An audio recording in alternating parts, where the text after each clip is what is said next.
कंचन के बेटे ऋषि की शादी कहीं नहीं हो रही थी। एक तो ऋषि मोटा, ऊपर से कमाई भी कोई खास नहीं। लेकिन कंचन को तो शौक था मॉडर्न बहू लाने का, और उसे एक दिन ऐसी लड़की मिल भी जाती है। हमें तो आपका ऋषि बहुत पसंद है, लेकिन मैं आपको साफ साफ बता देती हूँ, मेरी बेटी के शौक थोड़े से अलग है बहन जी। अरे बहन, हमें सब पसंद है। आपकी प्रियंका जैसी लड़की की तलाश मुझे कब से थी। जींस पहनकर अंग्रेजी में गिटर पिटर बोला करे।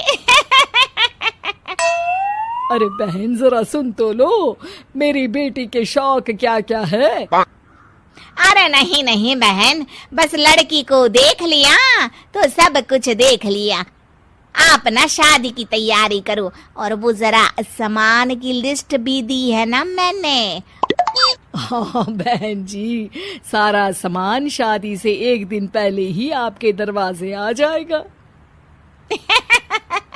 मजा आ गया, मजा आ गया। अब तो बस आप शादी की तैयारी करो।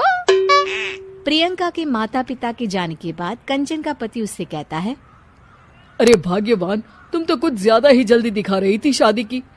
अरे बोलने तो देती, लड़की की माँ क्या बोलना चाह रही थी। अरे आप चुप रहिए जी, कुछ पता भी है आपको, बस मुफ्त में बोले जा रहे हैं। मेरी दोस्त शशि की बहू देखी, लंबी पतली और पढ़ी लिखी, हजारों में कमाई और संस्कारी भी।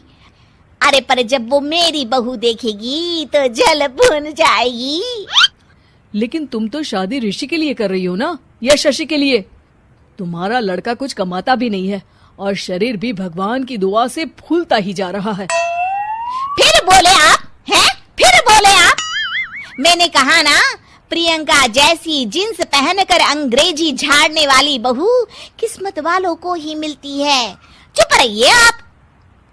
पति के लाख कहने पर भी कंचन ऋषि की शादी प्रियंका से करवा देती है। लेकिन प्रियंका जैसे ही घर में आती है, वैसे ही जोर जोर से चिल्लाकर नाचने लगती है। आज मेरे यार की शादी है, आज मेरे यार की शादी है। अरे नाचो मां नाचो। आज मेरे यार की शादी है। कंचन, उसका पति और ऋषि ये देखकर हैरान रह जाते हैं। लग रहा है बहू को शादी की बड़ी खुशी है। हाँ हाँ, बहू क्यों नहीं, हम भी नाचेंगे। अरे नाचो नाचो जी, मुंह क्या देख रहे हो, चलो चलो नाचो, बहू कह रही है।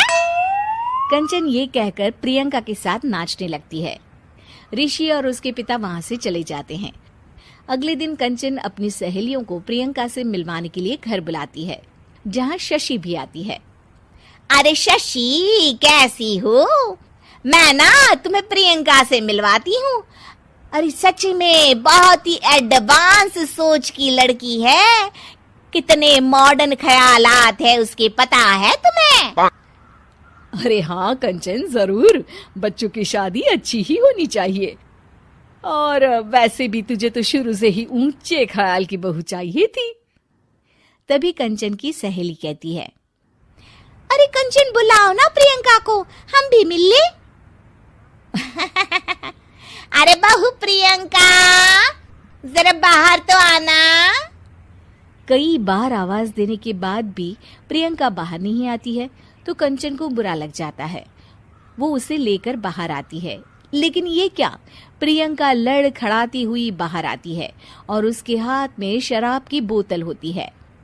हालांकि शराब पीना स्वास्थ्य के लिए हानिकारक होता है, और ये हमारी किडनी के लिए बहुत ही खतरनाक है। लेकिन कंचन की बहू प्रियंका पूरे नशे में होती है। अरे इतने सारे लोग। ये कहकर वो शशि के पास जाती है।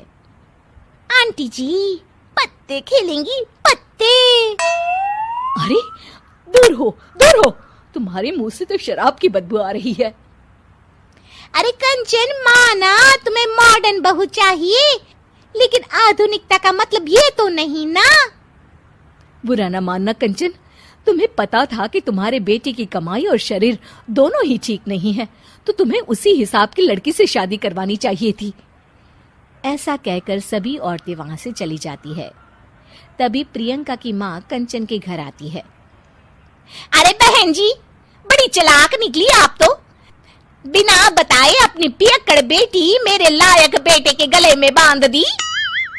आय हाय, बड़ी आई बिना बताए। उस दिन जब मैं ये बात बता रही थी तो तुम तो सुनने को भी तैयार नहीं थी। अब भुगतो तुम। ये कहकर वो वहां से वापस चली जाती है। सबके जाने के बाद कंचन अपना सर पकड़ लेती है। हाय रे, आधुनिकता की अंधी दौड़ में मैं अपनी संस्कृति ही भूल बैठी थी। अब तो राम ही बचाए मुझे।